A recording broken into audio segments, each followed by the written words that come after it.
اور پھر فرماتا ہے وَتَحْسَبُهُمْ أَيْقَاظًا وَهُمْ رُقُودٌ، تم اگر ان کو دیکھو گے اللہ فرماتا ہے تو تمہیں وہ جاگتے ہوئے نظر آئیں گے. تَحْسَبُهُمْ أَيْقَاظًا وَهُمْ رُقُودٌ، جبکہ وہ سو رہے ہیں. وَنُقَلِّبُهُمْ ذَاتَ الْيَمِينِ وَذَاتَ الشِّمَالِ، اللہ فرماتا ہے ہم ان کو کبھی دائیں جانب کروٹ دیتے ہیں کبھی بائیں جانب کروٹ دیتے ہیں. اور اتنا ہی نہیں وَقَلْبُهُمْ بَاسِطٌ ذِرَاعَيْهِ بِالْوَصِيدِ، اللہ فرماتا ہے اور ان کا کتا پالتی مار کر ان کے قریب میں بیٹھا ہوا ہے. یعنی چاروں پیر جیسے کتا کسی کی نگرانی میں بیٹھتا ہے، قرآن کہہ رہا ہے ان کا کتا چاروں پیر پھیلائے ہوئے ان کے پاس بیٹھا ہوا ہے. کتے کے بارے میں قرآن میں آیا جس کا نام بھی قطمیر، وہ کتا ابھی بھی بیٹھا ہوا ہے غار میں. اور رب تعالیٰ یہ بھی فرماتا ہے تم انہیں دیکھ نہیں سکو گے، اگر دیکھنے کی کوشش کرو گے لَوَلَّيْتَ مِنْهُمْ فِرَارًا وَلَمُلِئْتَ مِنْهُمْ رُعْبًا، تم پیٹ پھیر کر بھاگ جاؤ گے، ایسا رعب ہم طاری کریں گے، رعب طاری ہو جائے گا، کوئی دیکھ نہیں سکے گا وہ کس کیفیت میں ہے. اللہ ان کی حفاظت کر رہا ہے. اب میں اس پورے سورہ کہف کے بعد اخیر میں ایک جملہ ضرور کہنا چاہوں گا. عزیزان گرامی، اصحاب کہف ایمان والے تھے، ایمان والے تھے اور اللہ تعالیٰ کے محبوب بندے تھے. لیکن کتا کون سے ایمان والا ہے؟ کتا کون ہے؟ کتا تو ایک جانور ہے اور اس کے بارے میں حدیث میں آیا ہے سارے جانور قیامت کے دن ختم کر دیا جائیں گے، وہ معدوم کر دیا جائیں گے، ان کا وجود ختم کر دیا جائے گا. لیکن کچھ جانوروں کا ذکر میرے آقا نے حدیث میں فرمایا وہ جنت میں بھی جائیں گے. ان جانوروں میں اصحاب کہف کا کتا بھی ان کے ساتھ جنت میں جائے گا. اصحاب کہف کا کتا جنت میں جائے گا. نبی پاک صلی اللہ تعالی علیہ وسلم نے یہ بھی ارشاد فرمایا اپنی میتوں کو جب قبرستان میں دفن کرو تو اچھوں کے بغل میں دفن کرو. یا اپنے لیے تم دفن کی جگہ منتخب کرتے ہو، ویسے تو کسی کو خبر نہیں ہے کہ کون کہاں مرنے والا ہے، لیکن اگر اتفاق ایسا آیا یا وصیت کر رہے ہو تو ایسی جگہ دفن ہونے کی نصیحت کرو جہاں اللہ والے آرام کر رہے ہو. کیوں؟ صحبت کا اثر مرنے کے بعد بھی ہے، قبروں کے بعد بھی. میں مرشد گرامی حضور تاج الشریعہ رحمۃ اللہ تعالی علیہ کی وصیت کو بتاتا ہوں. آپ نے فرمایا تھا اپنی زندگی میں اگر کہیں میرا انتقال ہو جائے سفر کے دوران تو وہیں کسی اللہ کے ولی کے آستانے پر یا کہیں قریب میں جگہ مل جائے مجھے دفن کر دینا. یہ نصیحت، یہ وصیت اپنی زندگی میں کیا تھا. جہاں کہیں اللہ والے ہوں وہاں پر ہمیں دفن کر دے. میرے عزیزوں، آج ہم جو تمنا کرتے ہیں جنت البقیع میں سونے کی، اس کی وجہ بھی یہی ہے کہ 10,000 صحابہ وہاں آرام کر رہے ہیں. اولیاء کاملین، سلف صالحین، تابعین وہاں پر آرام فرما رہے ہیں. میری اس پوری گفتگو کا خلاصہ یہ ہے کہ آپ صحبت یہاں پر سب سے پہلے ڈھونڈو کس کی صحبت میں رہنا چاہتے ہو. زندگی کے بہت مختصر دن ہیں، ظاہر سی بات ہے دھوپ میں چلنے والا چھاؤں ضرور ڈھونڈتا ہے. تو چھاؤں دیکھنے کے وقت یہ دیکھنا کہ کون سی چھاؤں لے رہے ہو، گدھے کی چھاؤں یا پھر کسی پھلدار پیڑ کے نیچے آنا پسند کرتے ہو. گدھا بھی کھڑا ہے، اس کی پرچھائیاں تو ہوتی ہے. گدھا اگر کھڑا ہو تو اس کی پرچھائی تو پڑتی، وہاں پہ بھی چھاؤں ہے. اگر تم یہ سوچتے ہو دھوپ سے بچنے کے لیے یہ چھاؤں لے لوں تو تمہاری سوچ پر اور تمہارے انتخاب پر تو دنیا کہے گی. ہاں اگر تم نے کسی گھر کا سایہ لیا یا کوئی درخت کا سایہ لیا تو کم از کم اتنا تو کہا جائے گا کہ ہاں اس نے سوچ سمجھ کر کے چھاؤں کا انتخاب کیا ہے. لیکن میں جس چھاؤں کی بات کر رہا ہوں میرے عزیزوں، جن صحبتوں کی میں بات کر رہا ہوں، اپنی اس شارٹ زندگی میں، مختصر زندگی میں اس صحبت کا انتخاب کرو جو صحبت تمہیں رسول اللہ کے قدموں تک پہنچاتی ہو، نبی پاک صلی اللہ تعالی علیہ وسلم تک پہنچاتی ہو. اس صحبت کا انتخاب کرو. اور اسی لیے جانتے ہیں صوفیاء اکرام نے پیر کا انتخاب کرنا، مرشد کون ہوتا ہے اس کے لیے بھی کیا رکھا ہے جانتے ہیں؟ ظاہر سی بات ہے مرشد اور پیر ایک سایہ ہے جس کے سائے میں بیٹھ کر کے دل کو قرار آتا ہے، سکون آتا ہے. دنیا کی دھوپ، گناہوں کے جھمیلوں سے نکل کر کے جب اپنے مرشد کے سائے میں بیٹھے تو اس کو دل کا قرار آئے. لیکن جانتے ہو صوفیاء اکرام نے مرشد تلاش کرنے کے لیے بھی یا پیر ڈھونڈنے کے لیے بھی جو چیز سب سے اہم بتائی ہے وہ کیا ہے؟ یہ علامتیں نہیں رکھی گئی ہیں کہ چہرہ گورا ہونا چاہیے، کپڑے ایسے پہنتا ہو، اتنا لمبا ہو، اتنا ناٹا ہو، اتنا چوڑا ہو. یہ سب چیزیں تو نہیں ہیں، لیکن البتہ یہ کہا گیا ہے، یہ فرمایا گیا کہ مرشد کی تلاش میں تم یہ دیکھو کہ تم صحبت میں اس کے رہنے والے ہو، اس کی چھاؤں میں بیٹھنے والے ہو. یہ ضرور خیال رکھنا، مرشد وہی ہوگا تمہارا جس کو دیکھ کر کے تمہیں اللہ کی یاد آنے لگے اور اپنے گناہوں سے نفرت ہونے لگ جائے، نبی پاک صلی اللہ تعالی علیہ وسلم کے دیدار کی طلب بڑھ جائے۔ یہ صحبت کا اثر ہے، ورنہ صرف ناموری ہے تو پھر تم اس کی صحبت میں جا کر کے بھی کچھ نہیں اٹھا سکو گے۔ عزیزان گرامی وقار، اسی کو قرآن نے کہا ہے، اے ایمان والو اللہ سے ڈرو اور سچوں کی صحبت میں آ جاؤ، سچوں کی صحبت میں آ جاؤ۔ اور سچے کون ہیں؟ دنیا کے سب سے سچے لوگ انبیاء اکرام علیہ السلام، ان کے بعد صدیقین کی جماعت، ان کے بعد شہداء اور صالحین اولیاء اکرام کی جماعت، یہ وہ ہیں جن کو قرآن نے صادقین کہا ہے۔ اب میں آپ کو بتاؤں، یہ تو ہم تشریح کر رہے ہیں صادقین، لیکن میں آپ کو بتاؤں دنیا کا سب سے بڑا صادق جس کو کفار و مشرکین بھی صادق کہتے تھے وہ میرے رسول کی ذات۔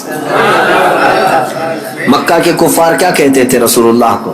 امین اور صادق ہی کہتے تھے۔ یعنی قرآن تو کہہ رہا ہے سچوں کی صحبت میں ہو جاؤ، میں کہتا ہوں پوری دنیا کا جس کے سچا ہونے پر اتفاق ہے اس کی صحبت کتنی اہمیت رکھتی ہے۔ اس رسول پاک صلی اللہ تعالی علیہ وسلم کی صحبت میں آ جاؤ۔ اب بات آتی ہے رسول کی صحبت کیسے؟ اب اللہ کے رسول صلی اللہ تعالی علیہ وسلم ہماری زندگی میں موجود نہیں ہے، وہ اپنی ظاہری حیات میں آج نہیں ہے، تو پھر رسول کی صحبت ہم کیسے اختیار کریں؟ تو نبی پاک صلی اللہ تعالی علیہ وسلم کی احادیث کے ذریعے سے ملتا ہے کہ پھر امت کے جو اولیاء اکرام ہیں، علماء صالحین ہیں، وہ نبی کے نائب ہوتے ہیں، ان کی صحبت نبی کی صحبت۔ یہ جو چین ہے اپنے مشائخ سے وابستہ رہنے کی، تو اگر کوئی اس کو دکان سمجھتا ہے تو وہ بے عقل اور بے وقوف ہے۔ علماء اور مشائخ سے جو عوام وابستہ ہے اس کی ایک وجہ یہی ہے کہ یہ رسول اللہ کی صحبت حاصل کرنا چاہتے ہیں۔ مجھے یہ بتاؤ اے میرے عزیزو، تمہیں سنتیں اگر سیکھنا ہے، نبی پاک صلی اللہ علیہ وسلم کی سیرت تمہیں جاننا ہے، یا اب تک تمہارے پاس معلومات آئی ہیں تو کس کے ذریعے سے آئی؟ علماء اکرام کے ذریعے سے آئی۔ تو رسول اللہ کے وہ نائب ہیں اور ان کی صحبت تمہارے لیے نبی کی صحبت ہے۔ اب سنو آگے کی بات، یہ تو میں تمہید کے طور پر آج عرض کیا، اور اب صحبت کا فائدہ بھی میں آپ کو بتاؤں۔ صحبت کا فائدہ، جس کی صحبت میں رہتے ہو ویسا ہی اثر بھی پیدا ہوتا ہے۔ ہاں، جس کی صحبت میں رہتے ہو ویسا ہی اثر پیدا ہوتا ہے۔ بلکہ تو یہ محاورہ مشہور ہے، خربوز کو دیکھ کر خربوز رنگ پکڑ لیتا ہے۔ ہاں، یعنی جو اناج ہے، جو نباتات ہے، اس میں اگر یہ اثر ہوتا ہے کہ ایک پھل دوسرے پھل کو دیکھ کر ویسی رنگ پکڑتا ہے، تو پھر انسان تو انسان ہے، انسان فلیکسیبل ہے، یہ بہت جلدی اڈاپٹ کرتا ہے دوسری چیزیں۔ اسی لیے ہم نے دیکھا ہے شہروں کے بچے کیسے ہوتے ہیں، گاؤں کے بچے کیسے ہوتے ہیں، بہت فرق ہے۔ عرب کے بچے کیسے، امریکہ کے بچے کیسے، کیوں؟